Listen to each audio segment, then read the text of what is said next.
नमस्कार मित्रों, अनंत कथा सागर चैनल में मैं डॉक्टर आदित्य पाराशरी फिर एक नई कथा लेकर आपके सामने प्रस्तुत हूँ।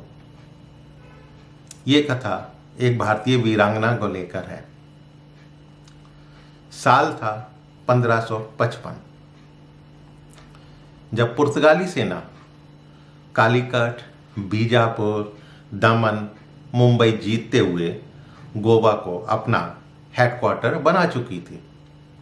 टक्कर में कोई ना पाकर उसने कपिलेश्वर मंदिर को ध्वस्त कर उस पर चर्च स्थापित कर दिया। मैंगलोर का व्यावसायिक बंदरगाह अब उनका अगला टारगेट था, अगला निशाना था। बदकिस्मती ये थी कि यहाँ से सिर्फ 14 किलोमीटर दूर एक उल्लाल नाम का राज्य होता था, जहाँ की शासक थी 30 साल की रानी अबक्का चौटा। जी हाँ, उसका नाम था अबक्का चौटा। पुर्तगालियों ने रानी को हल्के में लेते हुए केवल कुछ सैनिक उसे पकड़ने के लिए भेजे, लेकिन उनमें से कोई भी वापस नहीं लौटा।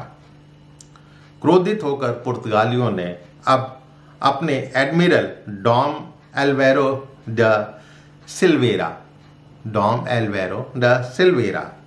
के नेतृत्व में एक उसने बड़ी सेना को भेज दिया। शीघ्र ही जख्मी एडमिरल खाली हाथ आ गया। इसके बाद पुर्तगालियों की तीसरी कोशिश भी बेकार हो गई। चौथी बार पुर्तगाल सेना ने मैंगलोर बंदरगाह जीत लिया।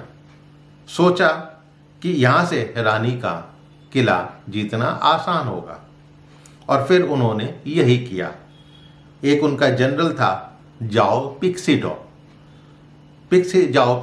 एक बड़ी सेना के साथ उल्लाल जीतकर रानी को पकड़ने के लिए निकल लिया। लेकिन ये क्या, वहाँ पे तो किला खाली था, रानी का कहीं कुछ अता पता ही नहीं था। पुर्तगाली सेना हर्षो उल्लास से पागल हो गई। उन्होंने सोचा कि ये तो बगैर लड़े ही हमने किला जीत लिया। जश्न में डूब गए, जश्न मनाने लगे। अब रानी अबक्का चौटा अपने चुनिंदा 200 जवानों के साथ, जो वहीं आसपास छुपी बैठी थी, उनके ऊपर भूखे शेरों की तरह टूट पड़े। बिना लड़े, लड़ाई भी नहीं हुई, बिना लड़े जनरल और अधिकतर पुर्तगाली मारे गए। बाकी ने आत्मसमर्पण कर दिया। उसी रानी अबक्का ने मैंगलोर पोर्ट पर हमला कर दिया, जिसमें पुर्तगाली चीफ को मारकर मैंगलोर पोर्ट को मुक्त करा लिया। अब आप अंत जानना चाहेंगे। बड़ा दर्दनाक अंत था।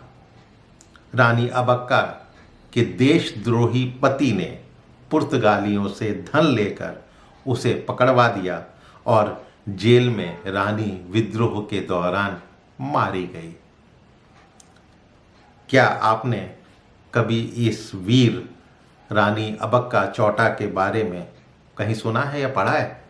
किसी इतिहास में कहीं इसके बारे में बताया गया है?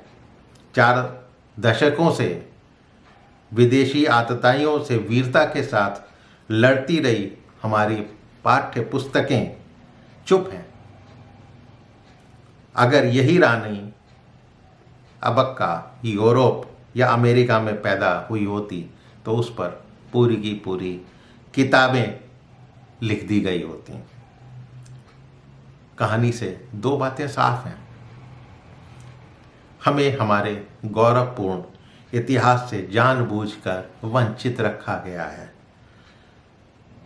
मुझे भी रानी अबक्का चौटा के बारे में अभी ही पता लग पाया है, जब कर्नाटक की कहानी को जानने की कोशिश कर रहा था। 1000 साल की दास्तां की जानने की कोशिश कर रहा था। तो मित्रों, उम्मीद है कि ये भारत की वीरांगना की अनकही कहानी आपको पसंद आई होगी, और यदि ये कहानी पसंद आई हो तो इसको अपनी संतानों को, अपनी आगे आने वाली जनरेशन को सुनाइएगा ज़रूर।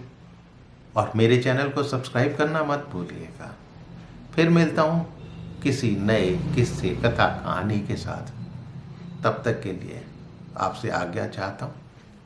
नमस्कार।